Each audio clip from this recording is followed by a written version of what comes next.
Assalamualaikum warahmatullahi wabarakatuh. Alhamdulillahirabbil alamin. Wassalatu wassalamu ala asrofil anbiya'i wal mursalin Sayyidina Muhammadin wa ala alihi wa sahbihi ajmain. Rabbi shrahli sadri wa yassirli amri wahlul 'uqdatam min lisani yafqahu qawli. Amma ba'du. Puji syukur kehadirat Allah Subhanahu wa taala yang telah melimpahkan rahmat, taufik, hidayah dan inayahnya kepada kita semua. Tak lupa salawat serta salam kita junjungkan kepada Nabi besar Muhammad SAW beserta keluarga dan para sahabatnya. Mudah-mudahan kita semua mendapatkan syafaatnya pula di yaumil akhir nanti. Amin amin ya rabbal alamin. Perkenalkan, nama saya Ramadanti Nurul Syifa, NIM 2010701010 dari Prodi S1 Akuntansi, Fakultas Ekonomi Ilmu Sosial dan Humaniora, Universitas Aisyah Yogyakarta. Saya di sini membuat video untuk memenuhi tugas mata kuliah Ibadah Akhlak dan Muamalah yang diampu oleh Bapak Dr. Muhammad Nurdin Juhdi, STHI, MSI, JNLP. Di sini saya membahas tentang toharoh, khususnya wudhu dan tayamum. Secara bahasa, toharoh berarti suci, bersih, baik itu suci dari kotoran lahir maupun dari kotoran batin, berupa sifat dari perbuatan tercela. Sedangkan secara istilah fikih, toharoh adalah mensucikan diri dari najis dan hadas yang menghalangi sholat dan ibadah-ibadah sejenisnya, dengan air atau tanah atau batu. Penyucian diri di sini tidak terbatas pada badan saja, tetapi juga termasuk pakaian dan tempat. Nah, di sini saya menjelaskan terkait dengan wudhu. Wudhu berasal dari kata wadha'a yang artinya bersih. Maka secara bahasa, wudhu adalah menggunakan air untuk membersihkan anggota tubuh tertentu. Sedangkan secara istilah adalah bersuci dengan menggunakan air suci untuk 4 anggota badan, muka, 2 tangan, kepala, dan 2 kaki. Berdasarkan aturan yang telah ditentukan, adapun membasuh 2 telinga hanya bersifat anjuran atau sunnah. Wudhu dikerjakan setiap hari oleh setiap muslim karena ia menjadi syarat sah sholat.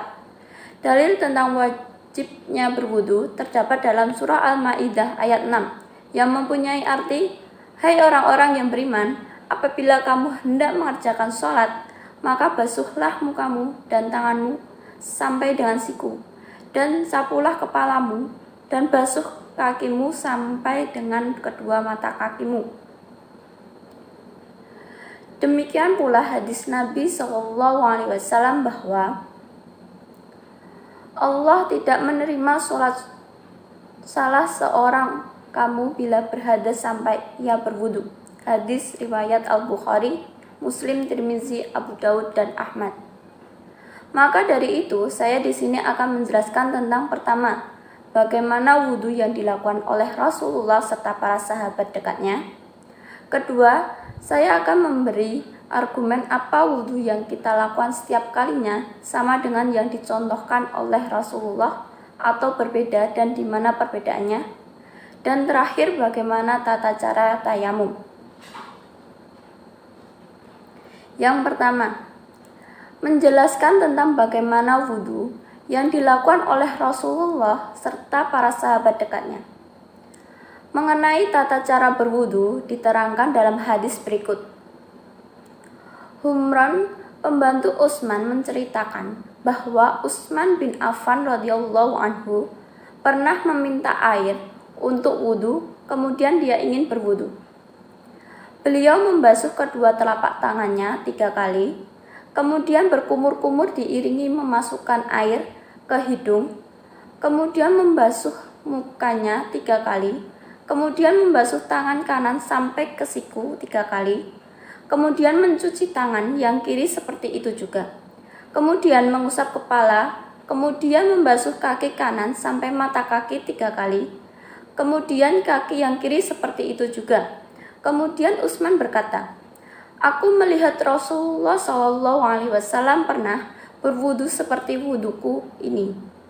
Kemudian beliau bersabda, Barang siapa berwudu seperti wuduku ini, kemudian dia sholat 2 rakaat dengan khusyuk, tidak memikirkan urusan dunia dan yang tidak punya kaitan dengan sholat, maka Allah mengampuni dosa-dosanya yang telah lalu. Ibnu Syihab berkata, ulama kita mengatakan bahwa wudhu seperti ini adalah contoh wudhu yang paling sempurna yang dilakukan seorang hamba untuk sholat. Tata cara berwudu secara lengkap berdasarkan sunnah Rasul adalah sebagai berikut. Pertama, niat berwudu karena Allah semata. Sebagai pekerjaan hati maka niat tidak perlu dilafalkan. Apabila memang tidak ada tuntunan untuk melafalkannya dari Nabi SAW, beliau hanya menuntut untuk mengucapkan Bismillah. Nasyai dan Ibnu Huzaimah. 2. Membasuh tangan 3 kali sambil menyelai-nyelai jari jemarinya. Hadis riwayat Tirmizi, Nasyai, Abu Daud, dan Ibnu Majah. Beliau juga mencontohkan cara membasuh anggota wudhu yakni dengan sedikit menggosoknya. Hadis riwayat Ahmad dan Abu Daud. 3. Berkumur-kumur secara sempurna sambil memasukkan air ke hidung dan kemudian menyemburkannya sebanyak 3 kali.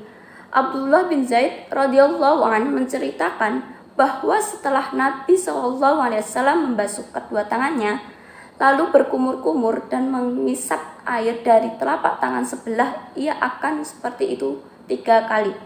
Muttafaq alaih. Tetapi anjuran untuk berkumur-kumur sampai ke dalam-dalam tidak berlaku bagi orang yang sedang berpuasa. Hadis riwayat Tirmizi, Nasyai, Abu Daud, dan Ibnu Majah. Untuk menjaga kebersihan dan keharuman mulut, Rasulullah SAW menganjurkan bersikat gigi atau siwak dalam setiap berwudu. Hadis riwayat Al-Bukhari, Al-Nasai, dan Ahmad. 4. Membasuh wajah 3 kali secara merata sambil mengucek ujung bagian dalam kedua mata. Hadis riwayat Ahmad, Abu Dawud, dan Ibnu Majah dari Abu Umamah radhiyallahu an. Bagi yang berjenggot ditentukan supaya menyela-nyelai jenggotnya. Tirmizi, Ibnu Majah. 5. Membasuh tangan kanan sampai siku 3 kali. Kemudian tangan kiri dengan cara yang sama. Rasulullah SAW bersabda, dan apabila kalian berwudu maka mulailah dengan yang kanan. Hadis riwayat Abu Dawud, Nasyai, dan Ahmad. Beliau juga menuntunkan agar senantiasa menyempurnakan wudu dengan cara melebihkan basuhan. Hadis riwayat Muslim. 6. Mengusap kepala sekaligus dengan telinga, cukup 1 kali. Kepala yang dimaksudkan di sini adalah tempat tumbuhnya rambut di kepala, bukan rambutnya itu sendiri dan bukan hanya sebagian kepala. Hal ini didasarkan pada hadis riwayat Abdullah bin Zaid radhiyallahu an. Kemudian beliau mengusap kepalanya dengan kedua tangannya dari depan ke belakang, yakni ia mulai dari batas depan kepala hingga beliau menjalankan kedua tangannya sampai tengkuknya, lalu mengambilkannya ke tempat ia memulainya. Hadis riwayat jamaah dari Abdullah bin Zaid. Selanjutnya, beliau memasukkan jari telunjuknya ke dalam 2 lubang telinga. Di 2 ibu jari beliau mengusap punggung kedua telinganya, sedangkan 2 telunjuknya di dalam kedua telinganya. Hadis riwayat Abu Dawud dan Nasyai dari Abdullah bin Umar. Bagi yang memakai sorban karena sudah terbiasa memakainya, cukup dengan mengusap ubun-ubunnya, bagian depan kepala, dan atas sorbannya. Hadis riwayat Muslim, Tirmizi, Nasyai, Abu Dawud, dan Ahmad dari Al-Mughirah bin Sya'bah radhiyallahu an. Tetapi bila tidak bersorban maka dituntunkan untuk mengusap kepalanya secara merata. 7. Membasuh kaki kanan sampai 2 mata kaki sambil menyela-nyelai jemari sebanyak 3 kali. Kemudian kaki kiri dengan gerakan yang sama. Muttafaq alaih dari Humaran radhiyallahu an. Meskipun membasuh kaki termasuk dalam rukun wudu, namun jika ia menggunakan khuf, sepatu panjang dalam keadaan suci lalu batal dan ingin berwudu kembali, maka Nabi SAW memberikan keringanan dalam membasuh kaki, yakni cukup dengan mengusap punggung kedua khuf. Hadis riwayat Al-Tirmizi dan Ahmad dari Mughirah. 9. Setelah wudhu, ucapkanlah asyhadu an la ilaha illallah wa asyhadu anna muhammadan abduhu wa rasuluh, yang artinya, saya bersaksi bahwa tidak ada Tuhan selain Allah yang Maha Esa, dan saya bersaksi bahwa Muhammad itu adalah hamba dan utusannya. Hadis riwayat Muslim, Al-Nasa'i, dan Ibnu Majah dari Umar bin Al-Khattab radhiyallahu an. Ingat, Rasulullah SAW sangat menganjurkan umatnya untuk menyempurnakan wudhu dan tidak boleh membiarkan ada anggota wudhu yang tak terbasuh air meskipun selebar kuku. Hadis riwayat Abu Dawud, Ibnu Majah, dan Ahmad.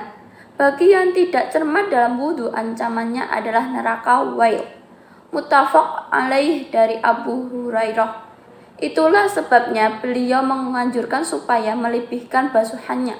Hadis riwayat Muslim dari Abu Hurairah. Tapi jangan menggunakan air secara berlebihan. Analisis menurut saya dalam wudhu yang kita lakukan setiap hari ada beberapa yang berbeda. Dan di sini saya akan membahasnya serta dengan hadis maupun dalilnya. Pertama, niat. Yang dimaksud niat adalah al-qasd, keinginan, dan al-iradah, kehendak. Sedangkan yang namanya keinginan dan kehendak pastilah dalam hati. Sehingga niat pun letaknya dalam hati. Yang dilakukan kita setiap harinya saat berwudu dalam berniat selalu mengucapkan nawaitu wudu'a li rafil hadasil asghari fardalillahi ta'ala dengan dibaca dalam hati. Tetapi tuntunan dari Rasulullah hanya mengucapkan bismillah di dalam hati.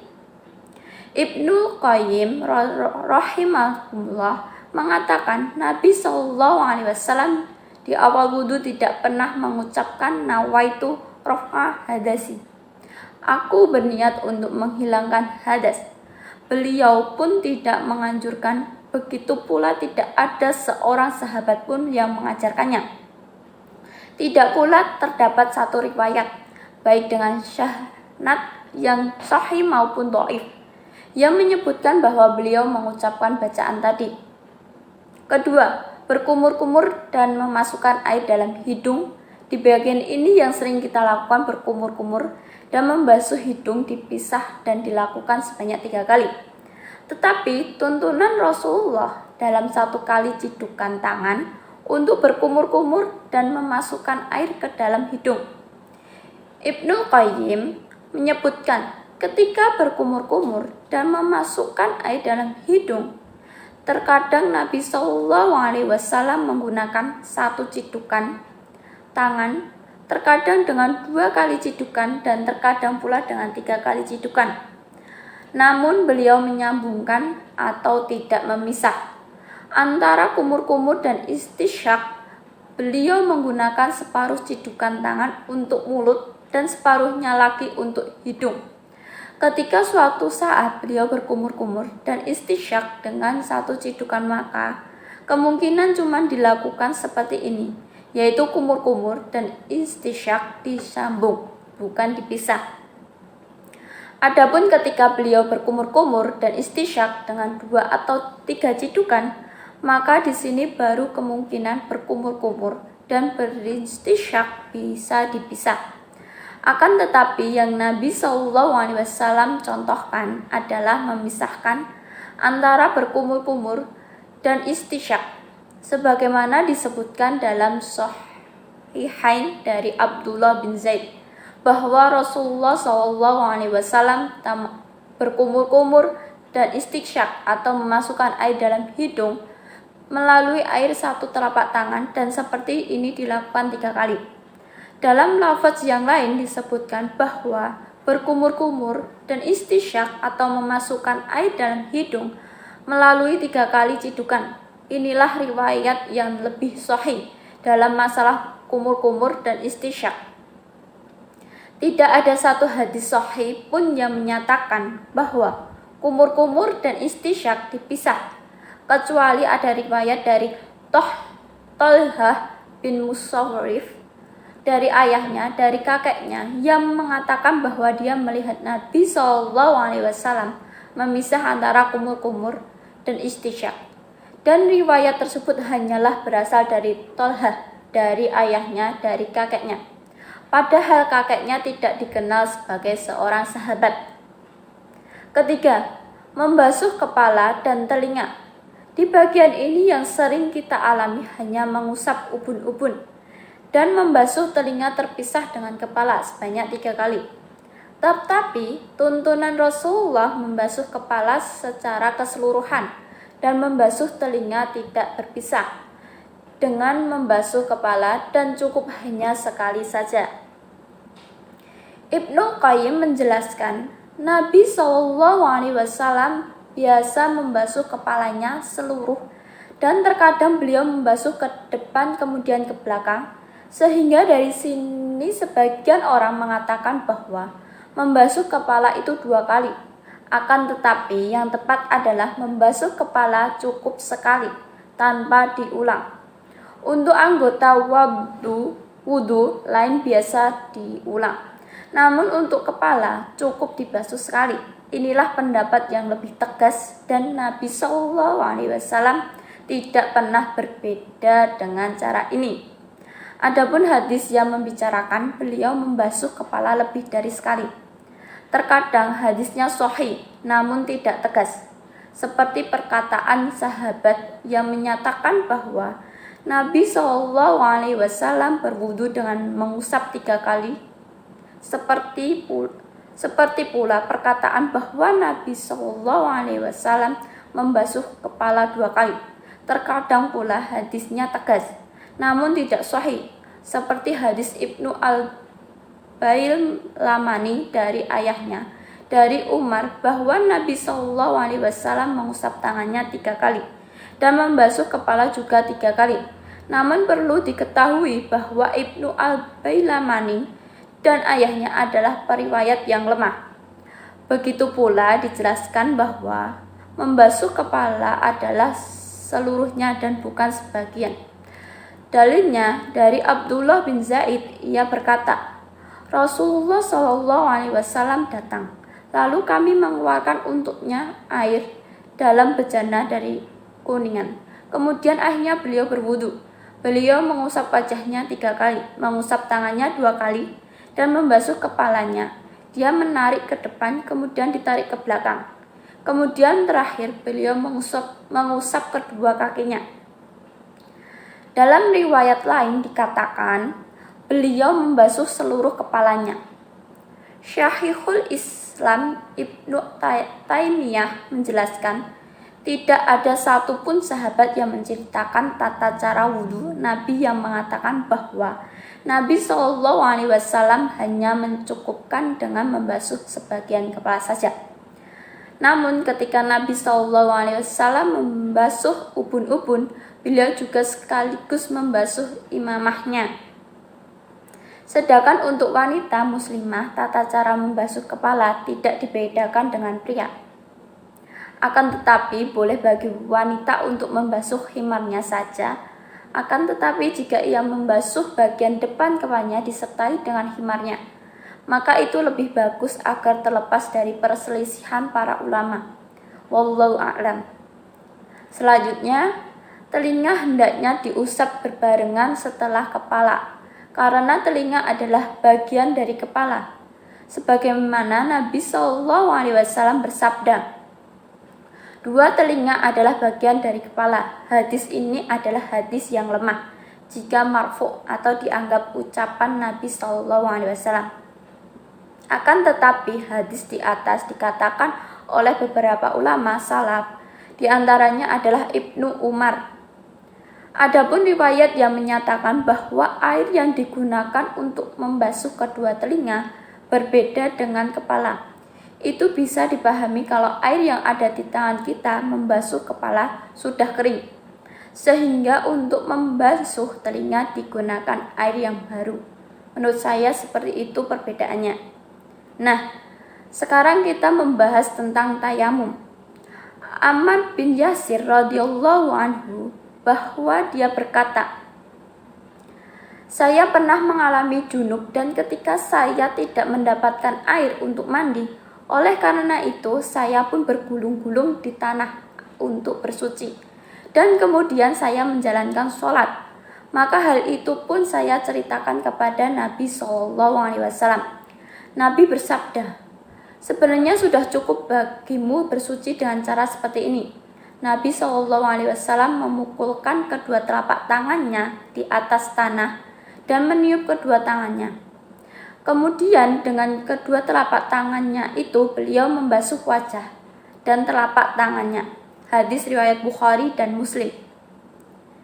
Dari hadis Ammar radhiyallahu anhu di atas dapat kita simpulkan bahwa tata cara tayamum itu adalah: 1.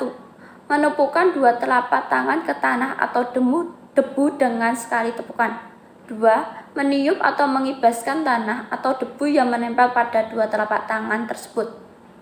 3. Mengusap wajah terlebih dahulu, lalu mengusap kedua telapak tangan bagian dalam maupun luarnya, ataupun mengusap telapak tangannya terlebih dahulu, baru setelahnya mengusap wajah. Demikian yang dapat saya sampaikan, kurang lebihnya saya mohon maaf. Segala kesalahan dan khilaf datangnya dari saya, dan segala yang benar datangnya dari Allah Subhanahu wa Ta'ala. Wassalamualaikum warahmatullahi wabarakatuh.